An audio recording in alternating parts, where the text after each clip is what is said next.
Halo semuanya, selamat datang di segmen analisa. Kita update kembali terkait dengan statement dan juga reaksi terbaru dari artis terkenal Indonesia Denada Tambunan terkait dengan seorang pria yang mengaku adalah putranya bernama Reza Rizky Rosano setelah viral dan diperbincangkan oleh masyarakat Indonesia.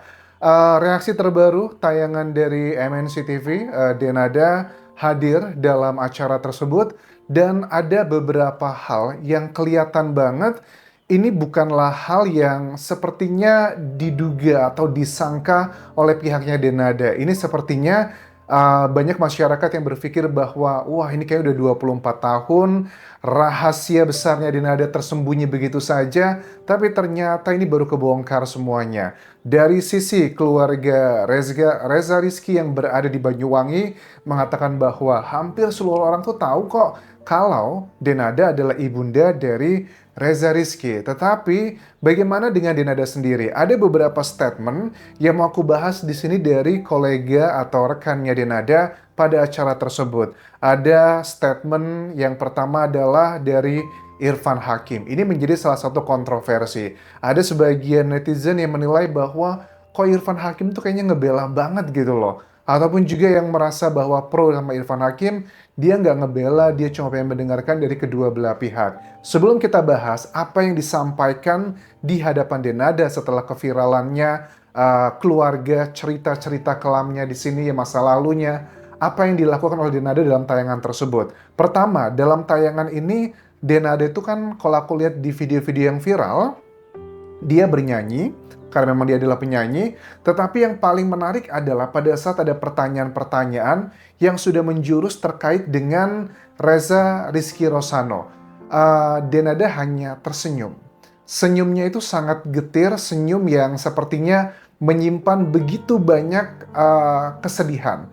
Aku harus mengakui teman-teman, dari sisi Denada pun siapa sih manusia yang tidak pengen menjelaskan A, B, C, dan D di tengah banyaknya hujatan ke dirinya? Pasti dia pengen ngomong nih kepada masyarakat, aku nggak begitu, aku nggak begini, akan ada penjelasannya. Tetapi di sini, Denada cuma bisa tersenyum lebar, sembari menahan emosinya, dan kemudian dia nggak kuat lagi, langsung dia menangis dan dipeluk oleh kolega rekan-rekan artis dalam acara tersebut. Nah, kata-kata dari Irfan Hakim ini yang membuat masyarakat pro dan kontra. Aku bacakan verbatimnya di sini, teman-teman. Sembari Denada menangis, dipeluk sama kolega artisnya, Irfan Hakim mengatakan, mungkin tidak ada yang kita bahas, katanya. Kita yang tidak tahu, walaupun bagaimana, kami sudah seperti keluarga. Apapun yang terjadi di antara kami, kita pun turut merasakan. Kami di sini tak ada yang mencari tahu, karena kami tahu pasti ada cerita yang tak diungkap, pasti ada alasan yang tak bisa diangkat. Kemudian di ujung video yang viral, Iis Dahlia, rekan dari artisnya juga mengatakan, biarkanlah dia di ruang privasinya. Sekarang dia menangis biar dia merasa lebih lega dulu sembari dipeluk. Bagi aku pribadi begini ya, ada kedua belah pihak, cerita yang belum kita dengarkan secara utuh. Aku yakin lah, apapun yang terjadi di balik cerita drama-drama kehidupan di masa mudanya Denada, hati kecilku tuh mengatakan bahwa yang disampaikan oleh Reza Rizky Rosano itu ada banyak kebenarannya. Kalau terkait dengan dia adalah anak biologisnya atau anak kandungnya, kayaknya aku juga sama seperti masyarakat Indonesia pada umumnya yang kayaknya percaya apa yang disampaikan oleh Reza Rizky terkait dengan hubungan biologis tersebut adalah mungkin saja cenderungnya kepada kebenaran. Karena kalau memang dia nggak betul, dia cari masalah sendiri gitu loh. Karena kalau Denada dengan yakin dan pede bahwa mereka ini ngada-ngada doang, misalnya mereka cuma mau cari uang doang karena nuntut saya 7 miliar, gampang sekali bagi Denada untuk memenjarakan mereka dalam tanda kutip ya. Kalau memang Denada di pihak yang benar begitu dalam beberapa hal. Tinggal dibuktikan dengan tes DNA dan kalau ternyata Reza Rizky bukan putra biologisnya Denada, habislah mereka di sini sama seperti kasus Lisa Mariana dengan Ridwan Kamil. Itu kan juga drama-drama yang pada akhirnya juga data saintifik atau data ilmiah menjadi salah satu bagian yang tidak terbantahkan. Tetapi kenapa Denada sepertinya membiarkan ini begitu saja, dicoba untuk secara hukum, dicoba untuk komunikasi secara pribadi, kok ditolak mentah-mentah begitu loh. Karena keterangan dari timnya Reza Rizky di sejumlah media, dia mengatakan bahwa keluarga kami itu kayak nggak dianggap begitu loh. Kejadian 2 kali berturut-turut di 27 Maret, nggak dibukakan pintu padahal cuma mau mengambil KTP untuk perpanjang BPKB karena tukeran mobil gitu loh antara almarhumah Emilia Contessa dengan keluarganya Reza Rizky di Banyuwangi. Kemudian juga sekarang kita lihat dari Reza Rizky pun juga sudah mendapatkan ya spotlight lah dari masyarakat. Aku lihat dia sekarang sudah mulai menerima endorsement, diundang di sejumlah acara untuk menjadi kayak jualan ya di aplikasi yang kalian tahu. Dan menurut aku itu adalah hal yang baik karena bagaimanapun juga 24 tahun penderitaannya yang dihadapi oleh Reza Rizky itu tidak ada harganya kalau hanya dibayar dengan kepopuleran. Tetapi memang kepopuleran yang dia miliki ini aku berharap bisa dimanfaatkan dengan baik dan tidak hanya viral langsung hilang. Karena di sisi lain pun yang didapatkan oleh Reza Rizky ini pun juga di luar kendalinya. Dia kan juga mengatakan dia putus kuliahnya di semester 4 karena tidak memiliki biaya. Dia pun juga bermasalah dengan keuangan, dibuktikan dengan tidak mampu menyicil mobil, drama mobil yang kalian sudah tahu seperti apa, yang pihak versi dari keluarganya Rizky bilang bahwa mobil yang pertama yang dijual 90-an juta rupiah,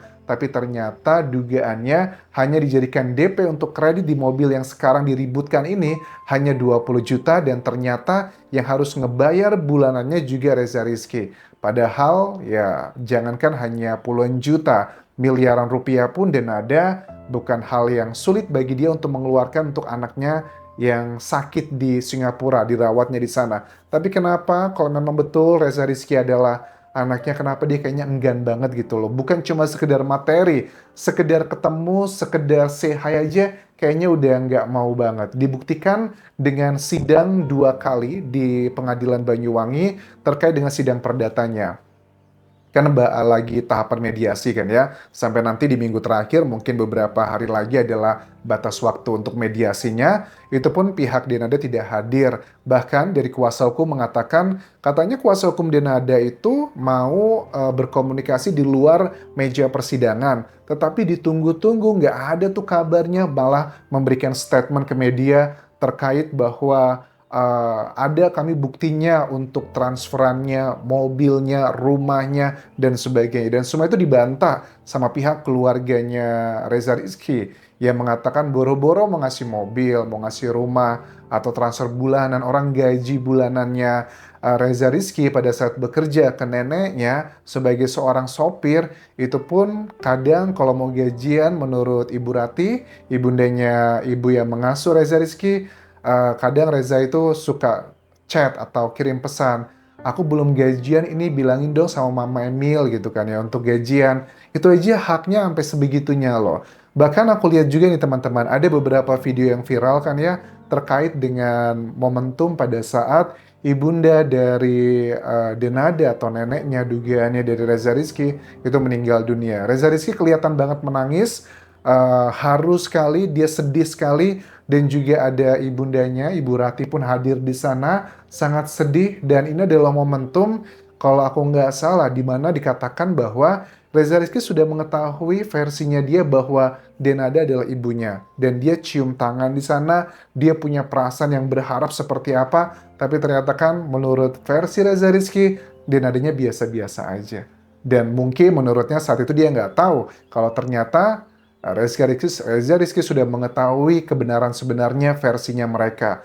Rasanya nggak gampang teman-teman. Dia sudah menjadi bahan cibiran ya. Walaupun mereka tidak bilang saya dicibir sama tetangga. Tapi kan Reza ngomongnya bahwa dari SMP kelas 1, ibu-ibunya temanku, teman-temanku, udah banyak yang bilang bahwa aku itu bukan anaknya Bu Rati, tapi adalah anaknya Denada. Itu menurut aku cibiran ya. Nggak sekedar basa-basi. Mungkin bagi mereka mengatakan hal tersebut, ya elah cuma ngomong gitu doang sensitif. Karena mereka tidak pernah berada di posisinya Reza Rizky. Aku yakin itu adalah salah satu bentuk cibiran dan itulah yang menjadi salah satu luka batin seorang Reza Rizky. Tetapi kan dengan segala macam kesakitan yang dia hadapi, karena dia, mohon maaf Reza, kamu masih sangat muda, 24 tahun, adalah hal yang wajar, kamu belum sukses secara finansial, kamu belum memiliki pencapaian yang fantastis. Jadi banyak orang itu yang menganggap remeh manusia-manusia yang memiliki luka dan pengalaman hidup yang berat, tetapi dia belum mencapai level tertentu dalam level sosial, mereka tuh tidak menganggap. Tapi nanti ya, Reza Rizky mau aku sampaikan ke kamu, saat kamu sudah sukses, saat kamu sudah mencapai level tertentu dalam hidup kamu, percayalah, mereka-mereka yang ngomongin kamu, yang suka ngejek kamu dari kecil, atau kerabatmu, atau bahkan ibumu yang sebenarnya, atau bapakmu yang sebenarnya juga, yang selama ini mengabaikan, percayalah, di hati kecil mereka, mereka akan menyesal. Dan gak usah khawatir, menurut aku pun juga kesakitan yang dihadapi oleh Reza Rizky selama ini, cepat atau lambat Tuhan itu akan memberikan ganjaran kebaikannya di dunia ini. Mungkin dengan kesuksesan yang akan kamu dapatkan nanti, mudah-mudahan sih itu adalah harapan yang diharapkan bagi banyak orang. Karena kisah dari Reza Rizky itu benar-benar menyentuh banyak orang, dan ini pun juga aku yakin dialami banyak orang Indonesia, dan ini adalah fenomena gunung es. Dan satu lagi teman-teman, kalian masih ingatkan statement dari Ibu Ratih di wawancaranya Densu yang bilang bahwa Mbak Emil pernah bilang, gak usah khawatir, susu nanti truk-trukan bakal dateng. Boro-boro susu truk-trukan bakal dateng. Untuk yang kebutuhan primernya aja yang setiap bulan pun tidak ada, dan itu tidak dimasalahkan. Masalah utamanya aku tangkap di sini adalah lebih ke masalah etika dan juga ya komunikasi aja. Ibundanya masih belum mengakui kalau memang ya itu apa itu versinya Denada, tapi bagaimana dengan ayahandanya? Dan aku penasaran ya, ada cerita apa di balik ini Denada yang sepertinya dia menyimpan kegetiran luar biasa pada saat dia harus membahas kasus ini. Pada saat dia tampil di MNC TV, aku yakin ini adalah kontrak yang lama, mungkin sudah di booking di acara tersebut sudah sebulan, 2 bulan yang lalu sebelum kasus ini viral. Jadi suka tidak suka, Denada harus menghadiri acara tersebut. Aku yakin dia juga tersiksa sekarang, tetapi menurut aku Denada butuh kebesaran jiwa ya untuk melakukan hal kebaikan bagi orang lain, walaupun itu mungkin akan menyakiti dirimu sendiri. Kalaupun kamu mampu berkorban buat putrimu, kenapa enggak gitu? Kalau memang Reza adalah putramu, kenapa enggak? Kamu juga berkorban untuk dia. Percayalah, apapun yang dilakukan kalau demi kebaikan, akan kembali juga kebaikan. Kalau ada yang mengatakan bahwa Anjas, mungkin aja Denada tidak mau berbicara sekarang karena mau melindungi aib mungkin almarhumah ibundanya atau seperti apa. Setiap orang pasti punyalah aib ya teman-teman. Cuman kan kita nggak boleh egois dong. Hanya karena kita melindungi seseorang, tapi ada orang, dia Reza yang tidak bersalah, dia tidak bisa memilih, dilahirkan dari keluarga seperti apapun, dia dibiarkan begitu saja galau mencari tahu siapa sih ibuku, siapa sih ayahku. Kasihan loh mereka-mereka yang tidak mengetahui siapakah asal-usulnya. Ada yang bilang bahwa lebih baik gitu kan ya jadi anak yatim piatu gitu, jelas orang tuanya sudah nggak ada lagi, tapi ini orang tuanya masih ada tapi lebih parah dari yatim piatu gitu loh. Kelihatan tapi nggak berasa. Itu sangat jauh menyakitkan menurut aku dibandingkan kita nggak punya orang tua. Terima kasih sudah menonton. Sampai ketemu lagi di video berikutnya. Tinggalkan like dan juga komen. Subscribe channel YouTube ini. Follow Instagram, Facebook pageku, dan juga akun TikTok di Anjasa Sumara. Sampai jumpa.